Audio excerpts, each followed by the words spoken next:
Welcome to another episode of Artist Spotlight, the podcast. I'm your host, Mitch Stringer. This episode is a year-end buyer's guide. With the holidays upon us, everybody is either thinking of getting something really great photography-wise for that photographer in their family, the good friend who's a photographer, or why not get yourself a great gift for the holidays? So I have the pleasure of a returning guest, Burke Seim, the owner of Maryland-based Service Photo, the only full-service photo store in Maryland, and we're super fortunate to have that resource here, and very fortunate to have Burke with us. I want to remind you that the podcast is brought to you by your friends at the Maryland Photography Alliance, where you can check out everything that's going on the website at mdphotoalliance.org. There's contests and events. There's many camera clubs that align with the Photo Alliance, and you can really get involved in the hobby that you love and the interests that we all appreciate. And it's a terrific way to learn more, to identify and get out and photograph with like-minded people. So definitely encourage everybody to take a look at that site when you can. I know that if you take a look one day and you come back a week or 10 days later, chances are there's updates and new information, new activities. So something to pay attention to. And with that, I want to say hello to my friend Burke Seim. Burke, thanks for joining me. Thank you very much for the invitation to talk this morning. Yeah, I'm excited about this because not only, as a photographer, I'm thinking about what I'm about to shoot and, to an extent, what I just finished shooting.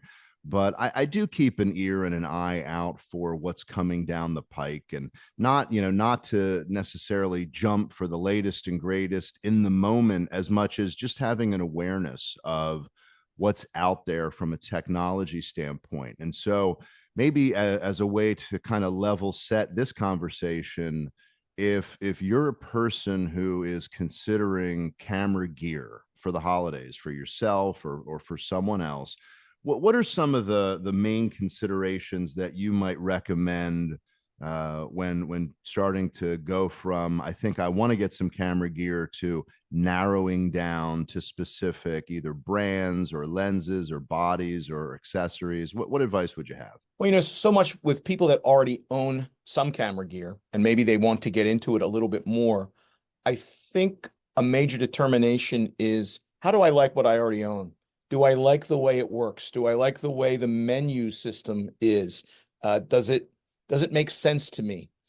Can I figure it out easily? If I want to learn something new, can I do that simply? And how does it feel in my hand? How's the weight? How's the size? Do I like it? Because if you like it, I think it makes a lot of sense to stick with that brand in many cases, if they have an offering doing the things that you want to make happen. However, if there's something that you don't like, or there's something you'd like to change, then is the time to start exploring the possibilities of other systems. Because of the major four, Nikon, Canon, Sony, and Fuji, there's usually a little something for everyone in there. So you have a lot of choices.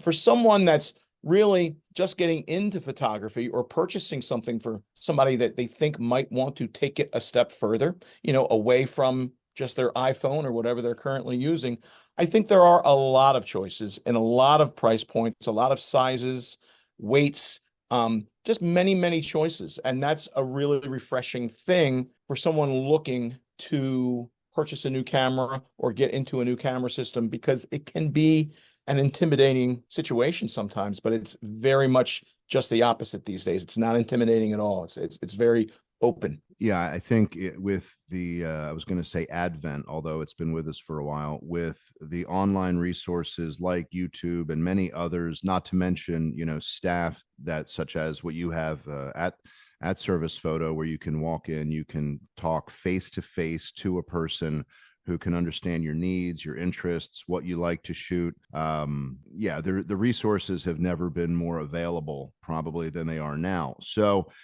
you're a person who is considering a purchase for yourself or someone else. Maybe you want to take that next step, as you said, going beyond phone camera photography, or beyond, what I think we probably would all call point and shoot camera options.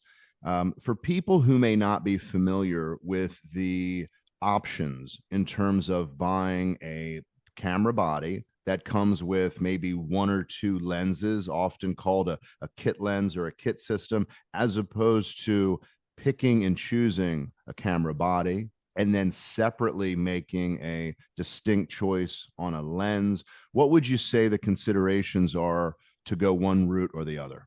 Well, if you're unsure about how much you're going to be using your camera in the future or what you're going to be using it for, I think a kit that comes with a camera body and a lens put together is going to work just fine. The reality is, quote unquote, kit lenses are usually very, very good. In fact, they're much better than their reputations might be.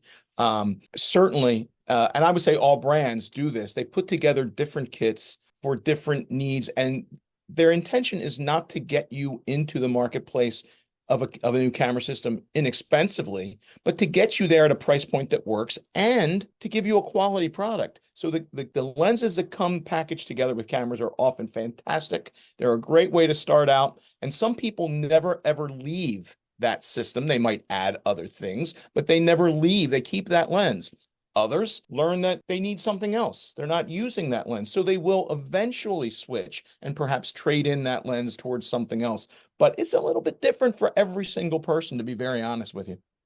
Yeah, and I know I've seen people who will get into photography or get into a system and they buy a kit and maybe at some point they realize they need a bit faster lens or they need a lens that more suits their particular photography as their choice kind of evolves.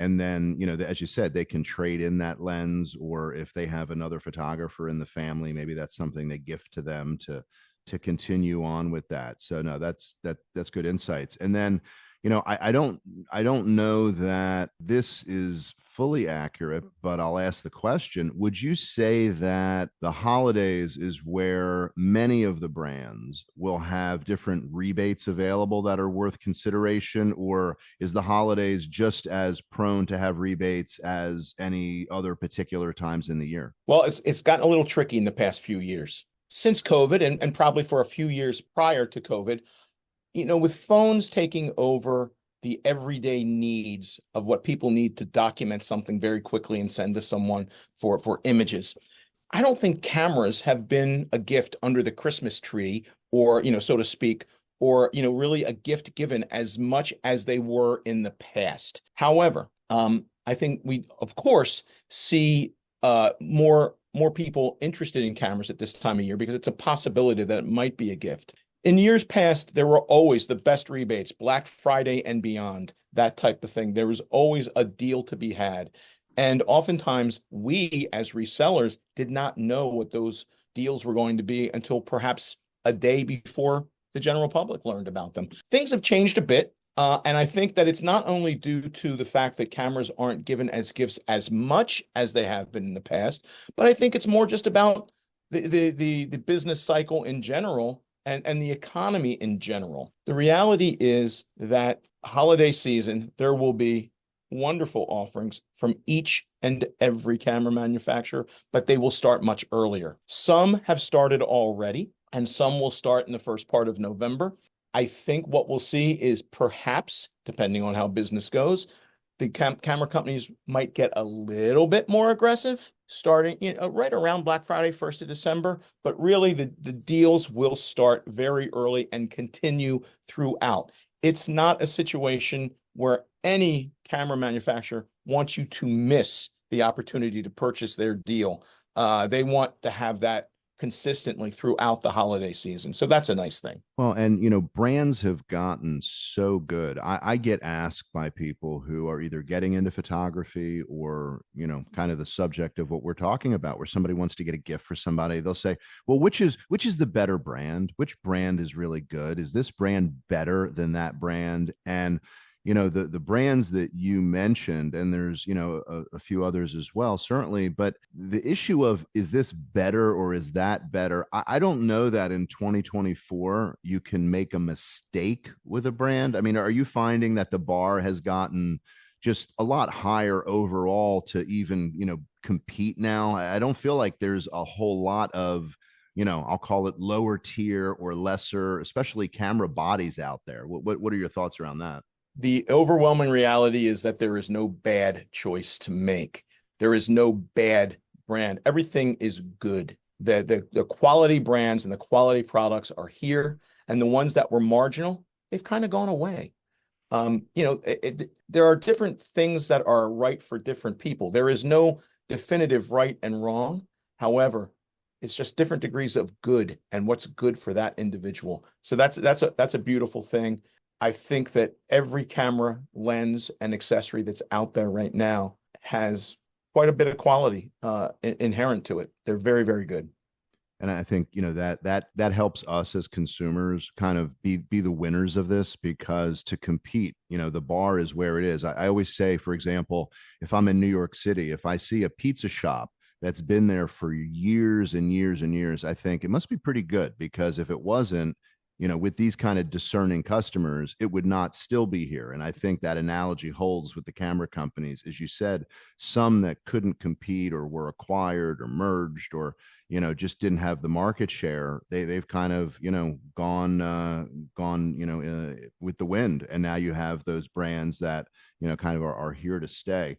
So as far as making these purchases, I think something that some of us think of, but maybe not all of us, is the idea of looking for a really high quality pre-owned lens or pre-owned body, as a way not only to get into any particular system, but maybe to be able to step up to that next higher level lens or higher level body. But because it's pre-owned, the cost is lower, and we may be able to get something that even exceeds our current ability, but get it at a price point that is where we want to be, rather than getting something brand new that maybe in a year or two we're going to kind of grow out of. So talk to me a little about just the pre-owned market, and how in your role you assess these when they come in and determine whether you want to purchase them and then resell them. Just because people are going to say, how do I know that camera or that body, or that lens, it's going to work in 90 days, that kind of thing? Well, I'll tell you is that right now, with the transition from SLRs to mirrorless, there are a lot of people trading in gear whenever they're buying new gear. So there is a plethora of used equipment available, pre-owned equipment, both in SLRs and mirrorless cameras, because every time a new model comes out, photographers want what they want, and they want to trade up sometimes to full frame or a higher megapixel count, better resolution, faster processors, whatever. So there's a lot of used equipment out there.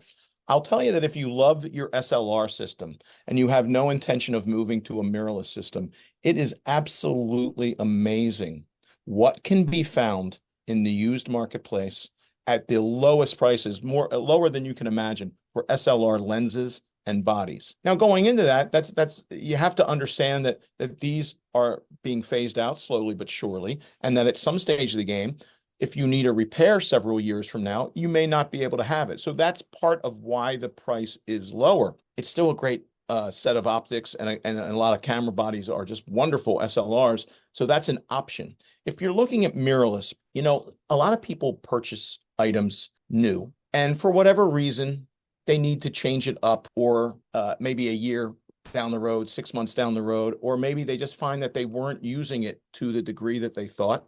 Or perhaps they purchased it originally for a special application. They used it for that job or that trip, and then it sat in the closet. At that stage of the game, they go to sell them. So you can find some really, really wonderful wonderful condition used gear at probably 20 to 30% off what the new price is. And then, of course, this gear is made very well. So you can find stuff that's even less expensive, but it's been used a little more. But that's typically not a problem. So when we take a trade in, which we do every single day, we assess it thoroughly. We do shutter counts so we can give those interested in buying an idea of how much the camera has been used.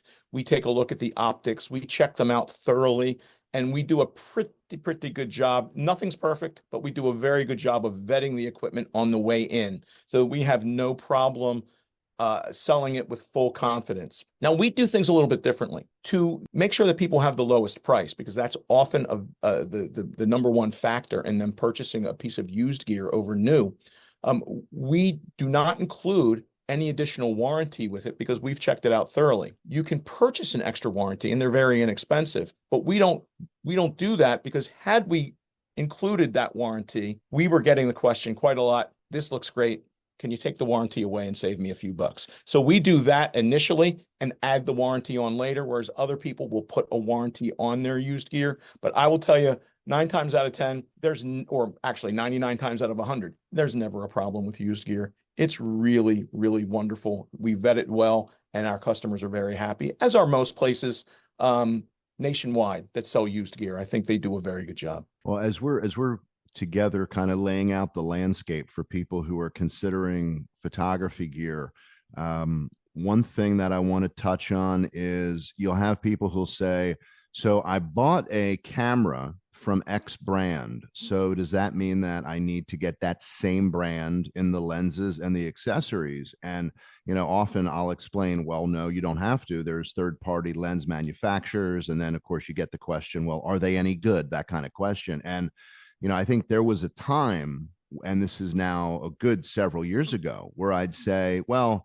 in terms of autofocus speed, in terms of image resolution, yes, there's a difference. It's not going to be quite as good typically, but you're also paying less for that. Now in present day, though, I'm not, as they say, a pixel peeper. I'm looking at what I see when I'm printing and so forth, but there's many third-party lens manufacturers that not only are equal to or better, frankly, than some of the camera manufacturers, but some of the testing that people do actually bears that out. What have you seen in the third party lens manufacturers, people like Tamron and Sigma, and there's others? How have you seen those evolve over the years?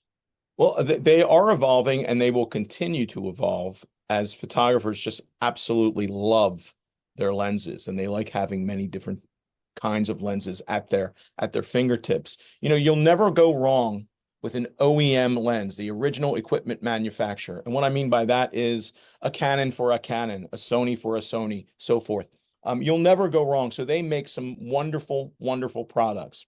However, I can tell you that the two major brands of third-party lenses, Tamron and Sigma, are doing a wonderful, wonderful job. They are typically making lenses that are the same, or in some cases better, than the optical configurations of the original equipment manufacturers. You'll find say a 50 millimeter 1.4 lens for $399 from an original equipment manufacturer. It might be $200 or $300 more from Sigma, but it's a much bigger, heavier, and sharper lens. So they've found their place in their niche in the marketplace. I think Tamron has always done a very good job with zooms, long range zooms, 18 to 400, 18 to 300, that type of thing. But they have wonderful fast glass, like a 28 to 75, 2.8, that's consistently 2.8 all the way through the focal zoom range. So that's a really, really wonderful thing. They're doing a wonderful job. The images are fantastic that are produced from these lenses, and they're able to do something a little bit different. Like Tamron offers a 6-year warranty, which no one else even comes close to in today's marketplace. And because they're making 10 or 15 different lenses, perhaps, rather than 70 lenses, they're able to do it at a lower cost to the consumer, which is an added bonus. I'll tell you, on top of these lenses, there are also a bunch of other brands that perhaps people have never heard of. Brands like Viltrox, Laowa. There's some 7 Artisans, TT Artisans, and things like this. And what they are typically are really very nice lenses. Are they the best? Perhaps not.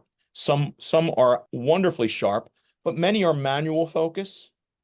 And so they are trying to, again, fill a different niche for someone that perhaps wants to do super, super close macro or something that is a little bit specialized. There are some of those brands as well that are very, very nice. They're surprisingly good. As people consider the options that they have, nowadays it used to be, it's sort of akin to years ago when you bought a new cell phone. The phone was a phone. It wasn't a phone and a camera. Then it started to become a phone and a camera. And then at some point you couldn't really get a brand new cell phone that didn't have a camera. And I say that as a through line to nowadays when you're buying a new camera, that camera is going to have video in almost every case, some form of capability, as well as naturally to take still pictures. So, if you're a consumer and you're let's look at two potential consumers. Consumer A is one who really doesn't shoot video, doesn't know if they want to. Now, that person may well shoot quite a bit of video using their cell phone, but they don't really think about it when making a purchasing decision for a camera. The other person really loves video. And yes, they like stills, but they are really into video. What would you give those two distinct buyers, advice when considering that camera or camera system that they get into, the two different mindsets? Well, first of all, I don't think most people that own cameras use even 10% of their capabilities. The capabilities of today's single lens reflex or interchangeable lens mirrorless cameras are unbelievable. And there's so much that can be done. If there's someone that doesn't hesitate for a moment to do a video on their iPhone with their interchangeable lens camera, doesn't think about it for a second, it's probably because it's a bit more intimidating. In fact, it might be a lot more intimidating to start going down a completely separate path to learn about video. And my advice to those people, because the capabilities to some degree are on their camera and they will only get better through new models. My advice would be to give it a shot. Try it. Try it when maybe nothing really matters. A mistake will not hurt a thing. You will learn, and you will learn how easy it is. It's very, very simple to produce absolutely wonderful videos. All it takes is a little bit of thought and a little bit of effort, and it's not intimidating at all. So you got to get over that hurdle. Once you get over that hurdle, I think you can embrace it quite a bit. From the person that loves video, that really, perhaps wants to maybe purchase a higher end camcorder type professional video camera, but yet they need something much smaller profile. So that would be something that does both still and video in a mirrorless camera. They're going to be able to tackle that video portion very, very easily. But there may be a situation that when they're called upon to do still photography and they might need stills. What we're finding, especially with the younger people that come into our business who know video but have never taken a still photo, once they start doing it, they absolutely love it because they see the difference and capturing that image. It's not easy to capture a great still image. And when you've never done it before, that also can be a bit intimidating. But I do think that the learning curve is perhaps a little easier. Getting them to try that is just a big deal to them because they've basically found a new form of expression for their creativity. It's a really nice thing. Yeah. Yeah, no, I definitely see that a lot. And, as you said, if you really knew every aspect of the camera on your phone, it's kind of remarkable what you can do in terms of editing and posting and so forth. But then to take it that next step further, using a camera that has video capability, I mean, what you can do with that is unreal. I mean, it's just remarkable. So one thing that I hear from a number of people is they say, I use my phone as my camera and I know it has limitations, and I'd be open to having a dedicated camera, but I don't feel like carrying something really heavy. Like I don't need to, have shoulder pains, and I need something that's, pocketable, or I can put it in a purse, or I can put it in a messenger bag, etc. And so to me, it's interesting because for years, the conventional wisdom was, well, the cell phone camera killed the point and shoot market. And now, with more people making pictures than ever before, I feel like there may be a rebirth of that point and shoot market where people want compact, but they recognize that there is a world well beyond what their cell phone camera can do. And I think, that's where, like the Sony, was it the RX 100, and some of the Fujis and other brands obviously have, where you've got either a fixed lens like a 28 or a 35 or a 50, or you've got something with a zoom. And some of these zooms may be 28 to 200 and super high quality. So, for people who are, again, trying to get something for themselves, maybe you want a lightweight, everyday carry camera or something, you want to take on a trip that you don't want to have to really worry about the weight of it. What would you suggest in that point and shoot, easy to carry market? So the days of walking into a Best Buy and seeing 30 camera stands with point and shoot cameras on them, those days are gone. There are not that many choices because even though many people who use their phones do want to take that next step, that marketplace is much smaller than it used to be for a dedicated camera. So what I can tell you is that there are very few choices, but the ones that are out there are fantastic quality, and the prices aren't bad either. Right now, Canon, Sony, and Fuji are the three major players in the point and shoot marketplace and I would call them premium cameras. Canon has something called the G7X, which is a wonderful point and shoot camera. It's about $799. It's got a nice zoom, and it is really the best mixture of quality and price out there, although it's difficult to get. There are not many available. Sony would be the next step up. It's a really premium. The RX100 Mark VII it's a wonderful camera. Again, difficult to get, but very small, very light, fits in a purse. Both the Canon and the Sony fit in a purse. Very, very easy. Really wonderful. The Sony is a little bit more pricey, but it has Zeiss optics. So it's really just a better resolution of lens. And then I will tell you that the most popular point and shoot camera out there is something called the Fuji X100-6. It is a fixed lens, 23 millimeter camera, which translates into a full frame, 35 millimeter equivalent of just around 35 millimeters. I've got hundreds of people on a waiting list right now waiting for this camera. It is by far the most anticipated delivery of the year. We've been delivering them a little at a time since February of this year. And if I had 100 of them in stock today, I could sell them by 5 o'clock this afternoon. They've just done a wonderful job in marketing this camera to young people via TikTok, believe it or not. And it's very, very popular. To capitalize on that popularity, Fuji is coming out with some other small cameras that have interchangeable lenses, but are very small and easy. So basically, the goal, I think, is to bridge people up to a real camera from their phone and get them excited by something that's easy to use, that provides superior results. And they're going to say, wow, this is wonderful. And that will, in turn, get people into photography for the long haul, hopefully.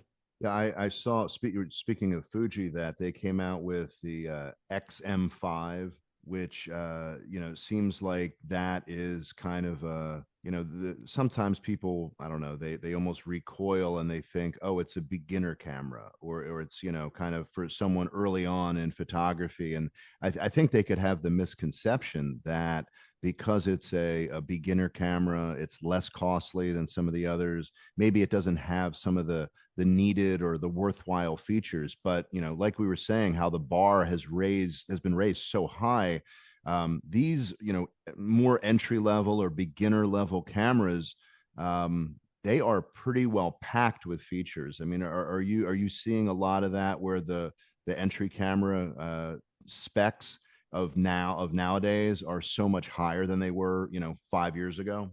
Oh, absolutely. I mean, we're going to have a first look event with Fuji actually on November 1st, which is this Friday, for that XM5 camera. There will always be those who kind of look down their nose at an entry level or a beginner camera. But the reality is that you've got to look at that customer, that new photographer, and say, what is it that they want to do with that camera? What do they want to achieve? And will it have those features? And the answer is yes, plus a whole lot more. Now, will it have the same thing that some other mirrorless cameras have? Well, of course not. I mean, if you're going to have a major price difference, there are going to be some feature differences. The features that these new cameras have are far and above what they were just a few years ago. They're wonderful for anybody that wants to learn, for anybody who wants to produce a vlog, or do any type of video or still shooting. It's going to be a wonderful thing to learn with. And as they're learning, they'll learn the other features that they may or may not need, and that helps them step up along the way.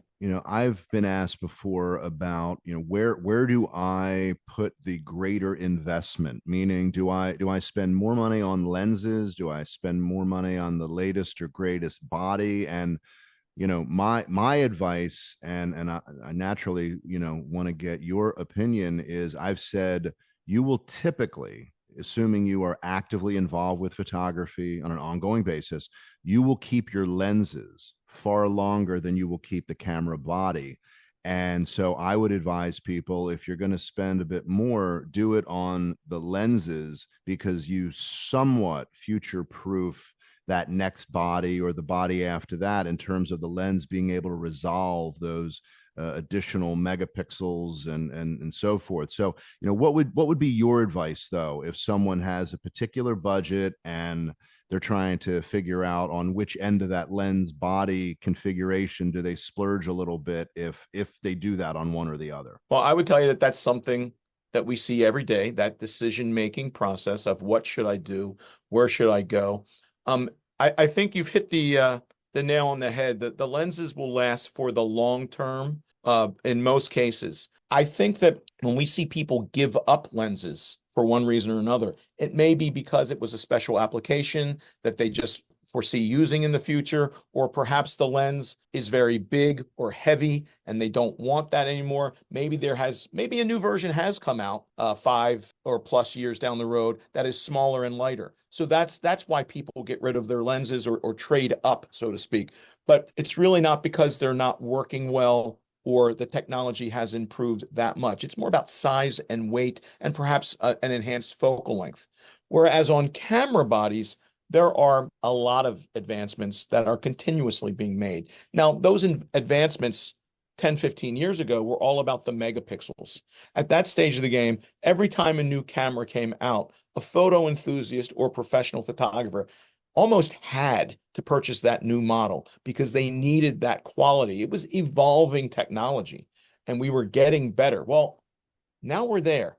I don't think we have a need for greater resolution, although that's the never-ending quest of many photographers. They just want bigger and better, which is understandable. Right now, we have 24 megapixels to 30 megapixels, and then we have, say, 45 to 60 megapixels, and those are your two resolution ranges. And I think you pick something that in one of those two ranges that also has the other features that go along with it. What's changing is autofocus and speed. Processors of the cameras are just becoming so advanced and so much faster that they allow for more frames per second. They allow for better autofocus and autofocus detection of many different subjects, humans, animals, birds, you name it. So everything is getting faster, everything is getting more accurate, and it really depends on the individual photographer. If they see a feature or two that they consider to be very important to their own photography,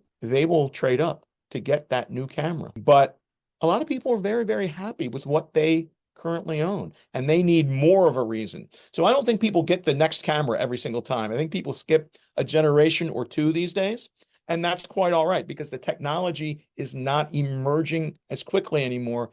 It's reached a point where the quality is fantastic, and you're just going to change your cameras as your needs change. Well, and I used to be very involved, for example, with Fuji cameras, and I had the XT1, the XT2, the XT3, et cetera. And what they would do, and I believe they're still doing it, but Fuji would provide firmware updates, which would almost make a given body like a new body in terms of features.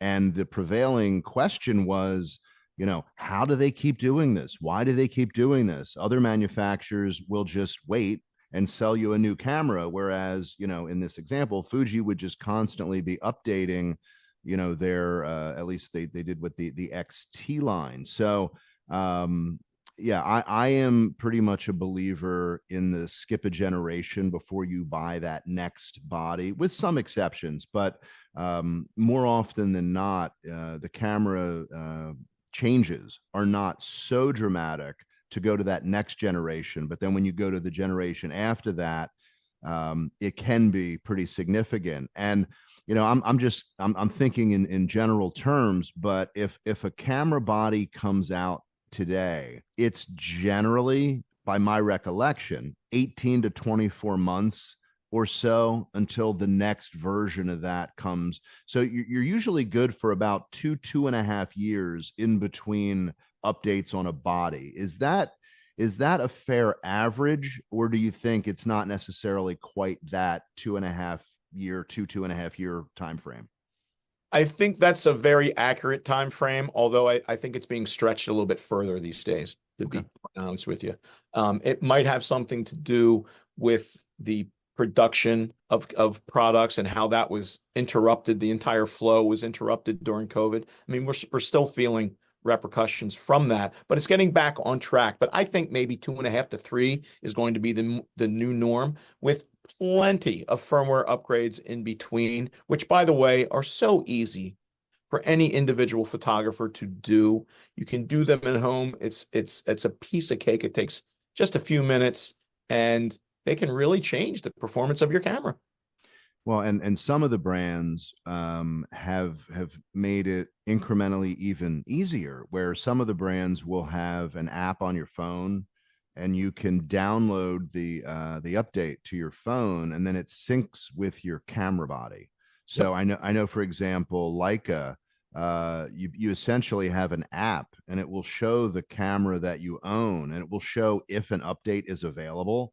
And if it is, you literally tap on the app on your phone, it connects to your camera, and a minute later, it's updated. So they've taken that sort of hurdle or perceived hurdle of, I have to download the update onto my SD card or my computer, and then I have to put it on an SD card, then I have to put it in the camera, and it could be daunting, at least a little daunting, but they're making it so easy now. And the upside of keeping up with those firmware updates, not only do they fix, glitches, which happen in any technology, but they add features, which is just a huge benefit. And I think that that's another way in which these manufacturers keep customers engaged in the system, because they're checking back for updates. They're getting other, helpful tips and information. Sometimes there are different film simulations that can be downloaded from the brand to your specific camera body. So it's just interesting how years ago, I'll go back to film days, obviously, but even early digital, the camera you bought was the camera you had. Nowadays, it's like a starting point, because there's an evolution over that 2.5, 3 year life with that body, if you don't move to another one after that. But you're going to end up with a better, more feature rich body probably after 12 or 18 months than you walked out of the store with. Oh, absolutely. And I think it enhances the relationship that photographers have with their brand, so to speak. I think photographers like to feel like part of a community with their brand, whether it be, through a social media group, or just, being part of perhaps a Nikon professional service, or Canon professional service, or Sony's, or whoever's. They all have these different groups, and they want to have that relationship with their brand. And by knowing that they can easily upgrade their equipment on their own, it enhances that relationship so much. Yeah, I just recently worked with Sony Professional Services, and they were able to fix something on a lens hood that was such a pain, and I could not get it resolved. And then I reached out to them, and the hood was out of warranty, but for a very reasonable cost, they fixed something. So now my lens hood doesn't fall off, which is incredibly important, because that's why you have a lens hood. Exactly. So last night there was a trio of lens releases from Canon. They announced a 24 millimeter, a 50, and a 70 to 200. And so while that was just announced, I'm not gonna pick your brain on those three specifically, but I do want to ask, when you see these preeminent manufacturers coming out with new lenses. A 24 is not necessarily a new focal length, nor is a 50, and certainly not a 70 to 200. But what are you seeing these types of lenses, these new lenses in general, having? What are the updates that you're seeing from manufacturers? Well, it's overall performance, of course. Edge to edge sharpness is a big deal, and that's been enhanced incredibly with mirrorless because your lens is now so close to the sensor in your camera and not separated with that SLR mirror box. So the edge to edge sharpness is better. They are getting smaller. They are getting lighter. Their autofocus is more accurate and faster. In addition to that, they will be many lenses are going to be tailored for perhaps power zoom configurations so that they can be used in a video world as easily or easier than they are used in a still world. I am not knowledgeable on all the little nuances that videographers need like I am with still photographers. However, it's a different set of rules sometimes, and I think now the optics that they will produce will give advantages to both those using them for video and those using them for stills. And I think that's what some of the new Canon items will show. And I think Nikon will also be coming out with some, and Sony already has, because Sony is very big in both worlds. One of the buzzwords or buzz terms that you hear out there that consumers and maybe hearing is content authentication around photography.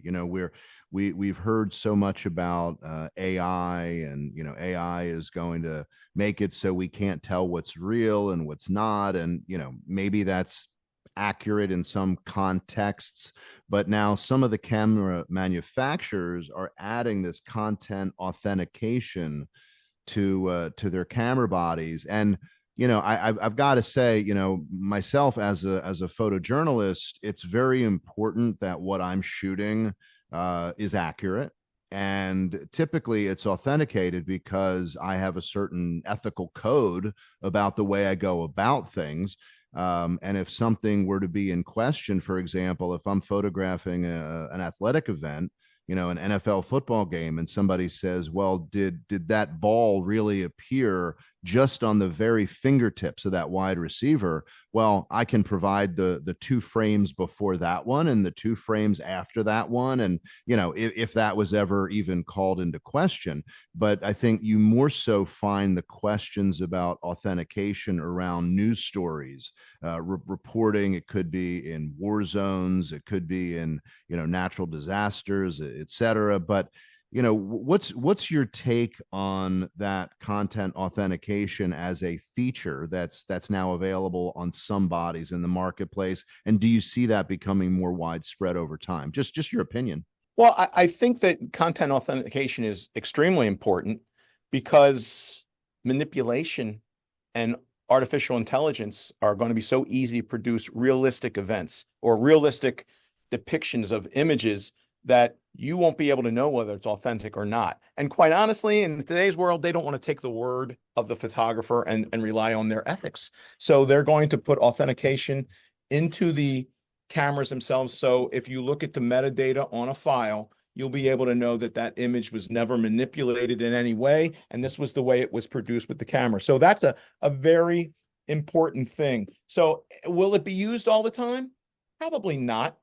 But it's nice that it's there so that if it is needed for any particular circumstance, which may or may not be expected, but if it's there, it's going to be a beautiful thing because no one will have to question it at all. Yeah, and I think if you're a hobbyist photographer and you're shooting, you're taking pictures of your children, your neighborhood, your friends, your family, your grandkids, it's probably less important to have that feature, especially if it comes at a premium in terms of cost, than if you're a photojournalist or you're submitting photos to contests and you may need to validate the authenticity. So, I don't want to leave anybody with the misimpression that if you don't have that, you somehow have a lesser camera. It's just like anything. A camera is a tool, so you have to decide what aspects of that tool are important to you based on your use case. Exactly. There is no right and wrong in photography. I tell people every day, it's what's right for you.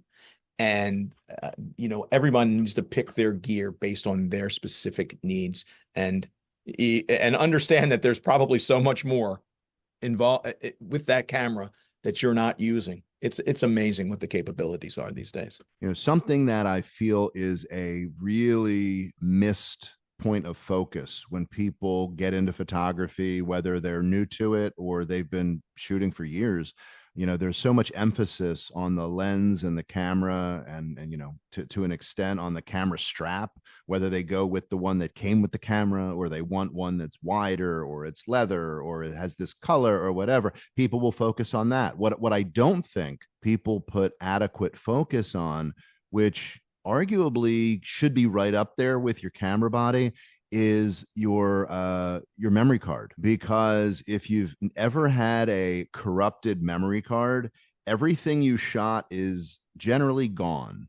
And there are image recovery softwares, but they generally don't recover 100% of the images. And if the card is just corrupted, you're just out of luck. You're not going to recover something if it is broken. So I think that it's worth paying a bit more to get a really quality SD card or CF card.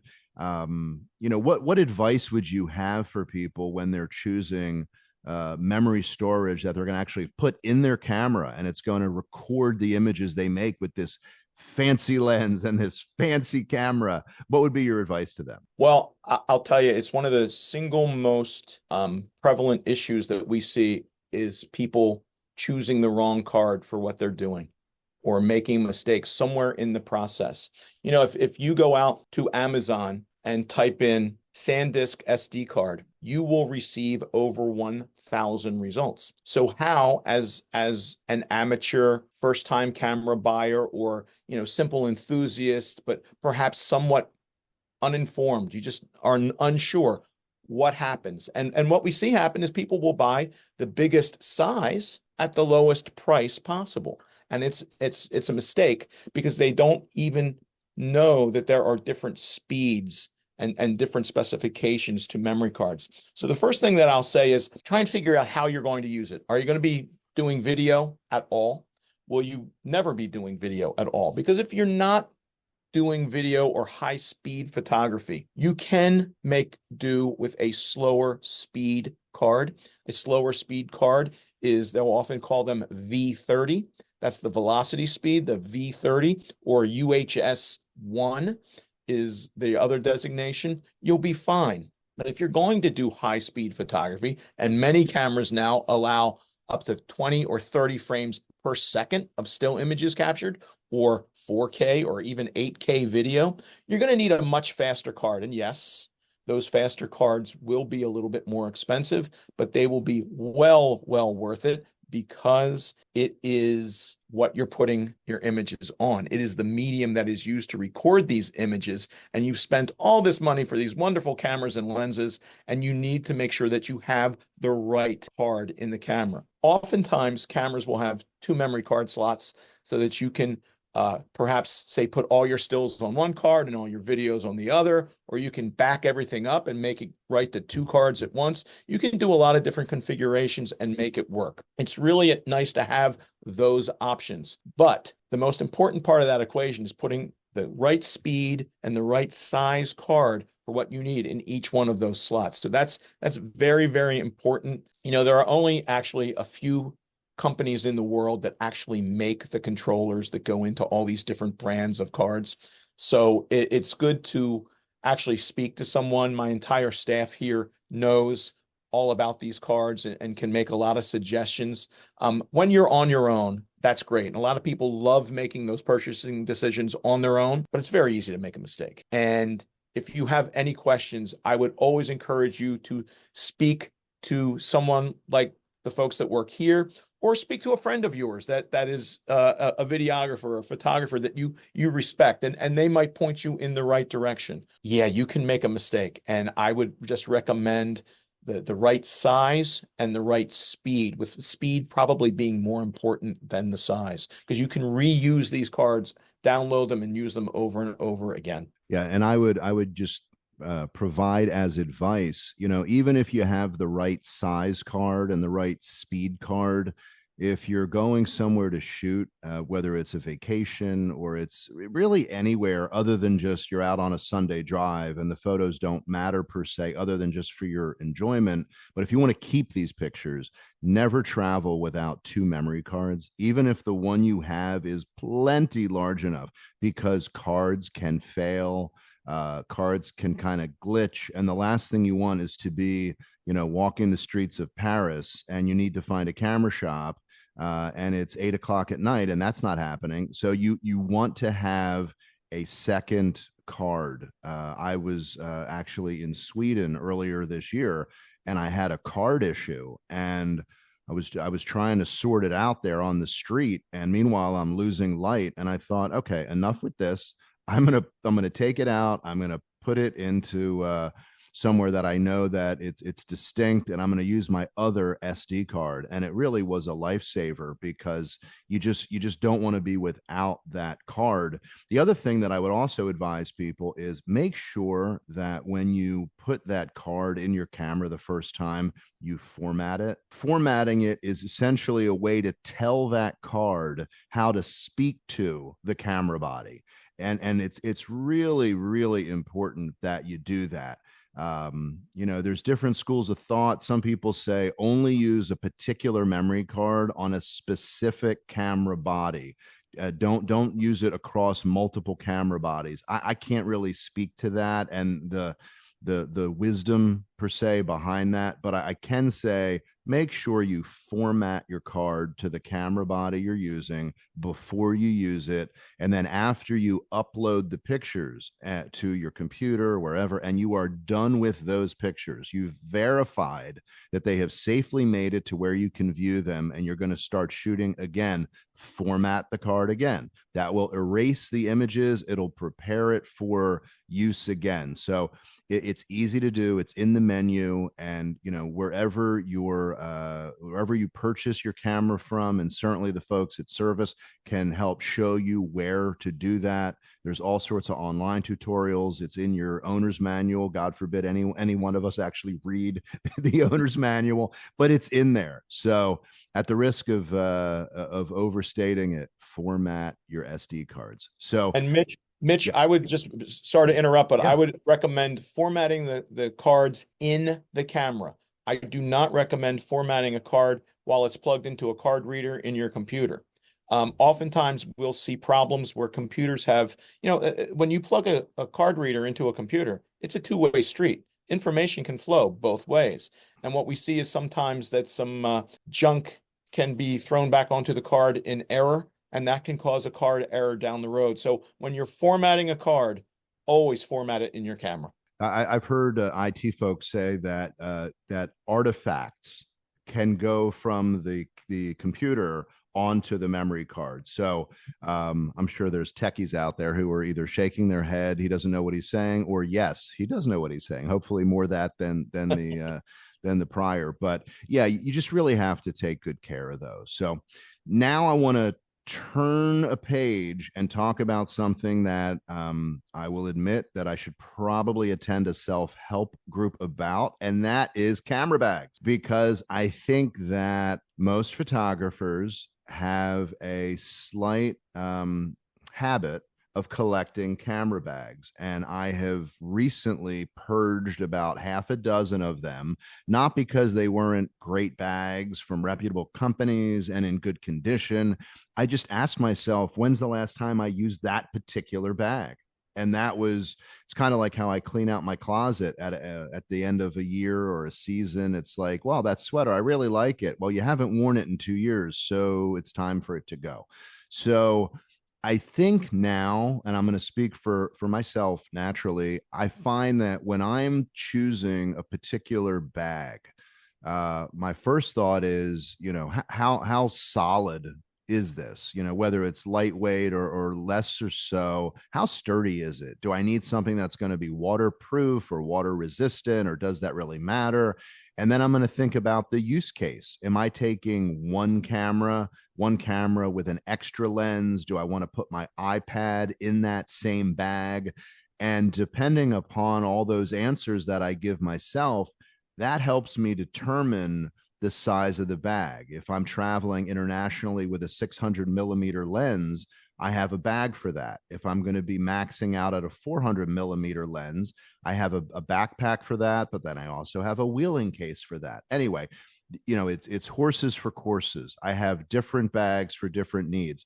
What do you see when people come in to Service Photo and they're trying to think about a bag selection? Well, the first thing I can tell you is that a camera bag or a camera case is a very, very personal selection, a very personal purchase. If any husband, wife, or significant other has purchased a gift of a camera bag for someone else, it is always returned because that photographer wants to make that decision themselves. And it's something that we've seen over the course of 30 years. And when I say always returned, I mean always.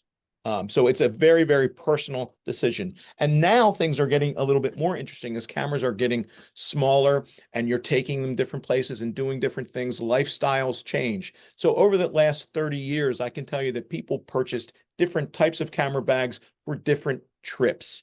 The trip that I was taking with my family is different than the African safari, which is different than the weekend camping trip, which is different from things. So you might wind up with many different camera bags that were right for a situation, but are not right for you now. And so it is a good idea to purge things if you're not using them, because quite honestly, used camera bags are something that are difficult to sell.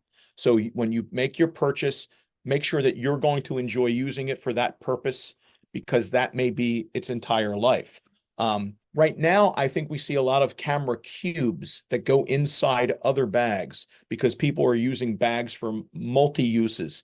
They're not just using them as dedicated camera bags. They're using them as part of a backpack where they're carrying clothes and taking a trip and doing different things. So there's a lot of stuff going on. It's not just camera equipment, it's audio equipment. It's different things that go along with the cameras. So right now we're seeing that colors are actually very popular, believe it or not. Black is always the number one color in camera bags. And we sell a lot of rolling cases. Those are usually always in black. But when it comes to backpacks, a lot of nature photographers love a more green or brown.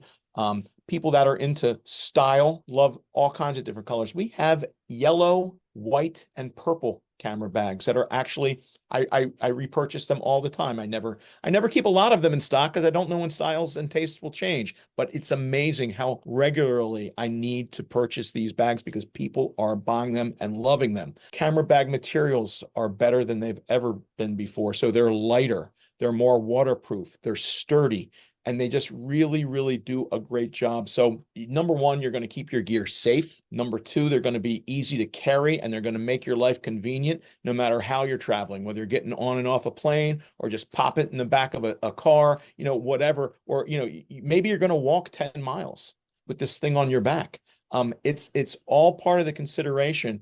And it's one reason why we've got a very large portion of our store filled with different configurations of camera bags. The other thing you need to know is also that budget plays a pretty decent part of it.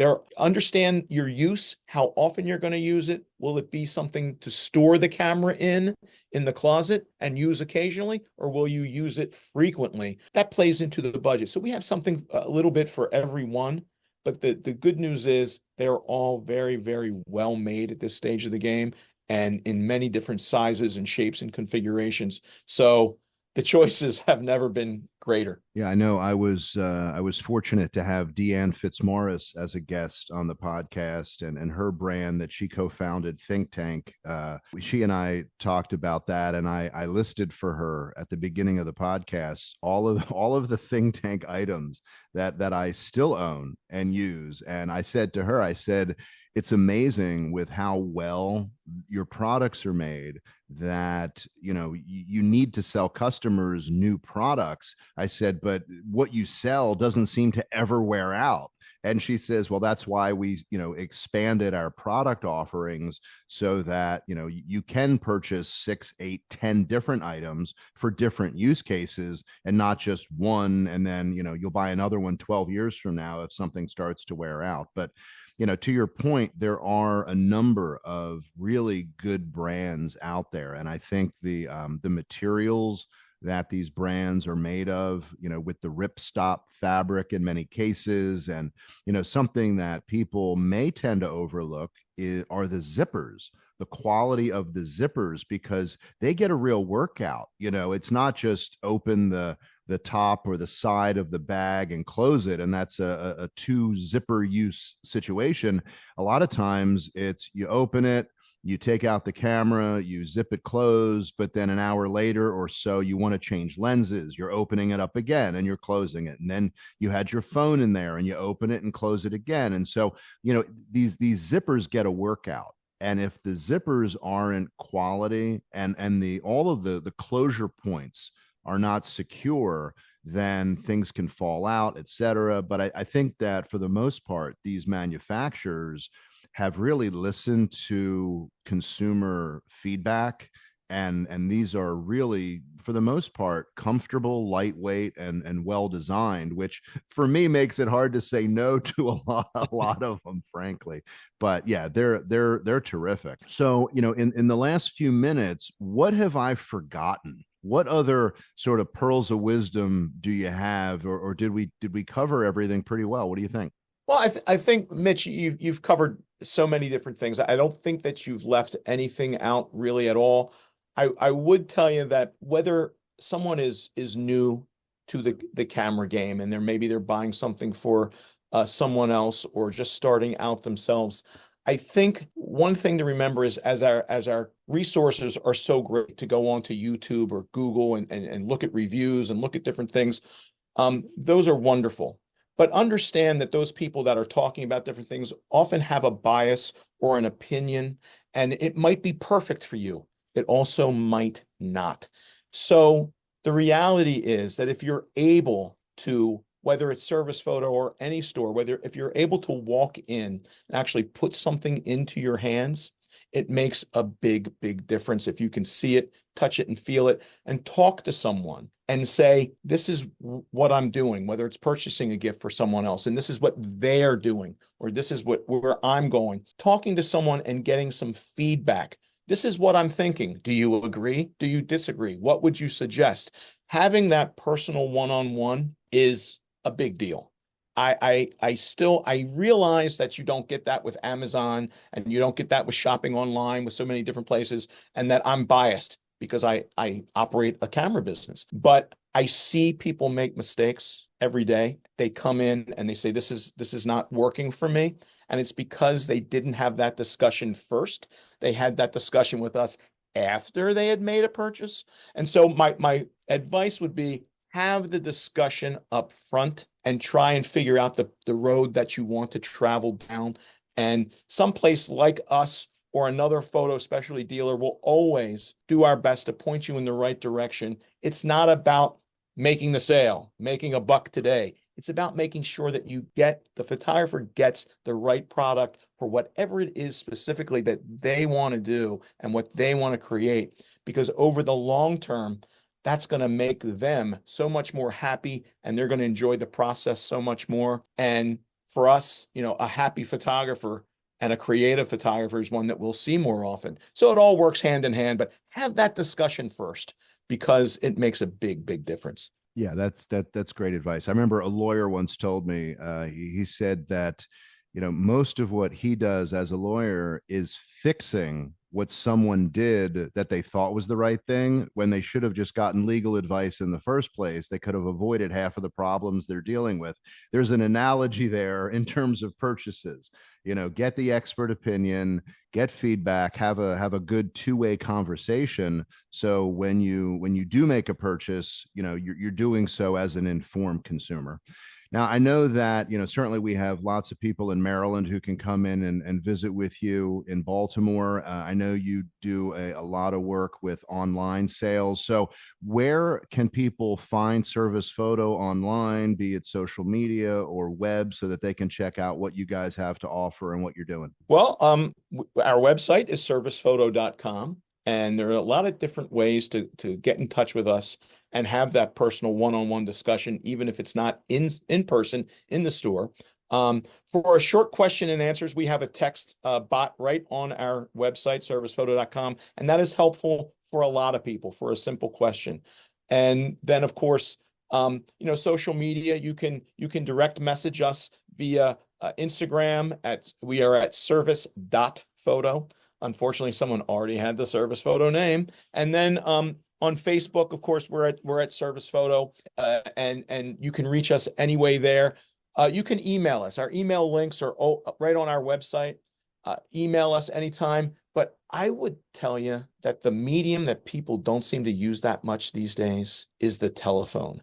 If someone has a question, and it might mean 2 or 3 or 4 questions, picking up the telephone and calling and speaking to one of our photographers is probably the fastest, most accurate way to get some concise, positive information. So don't hesitate to call us, because that's what we're here for. You can contact us anyway, and we will help in every single way that we possibly can. That's great. That's great. I appreciate that. And Burke, I appreciate, as always, your time. I appreciate you sharing your insights. I think that's going to help people tremendously. So thank you for being on the show. Hey, we appreciate the opportunity, and we're here whenever you need us. Well, I want to thank everybody for joining us on this episode of Artist Spotlight, the podcast, and look forward to having you join next time. You can check out what I have going on the web at mitchstringer.images.com and Mitch Stringer Images on Instagram. That's probably the best place to see what I have going on most recently, as well as updates on podcasts, both past and future. I've got quite a bit going on with the NFL photography. We are in that season, as they say. So until next time, I wish you great light. I wish you great shooting, and we'll talk again soon.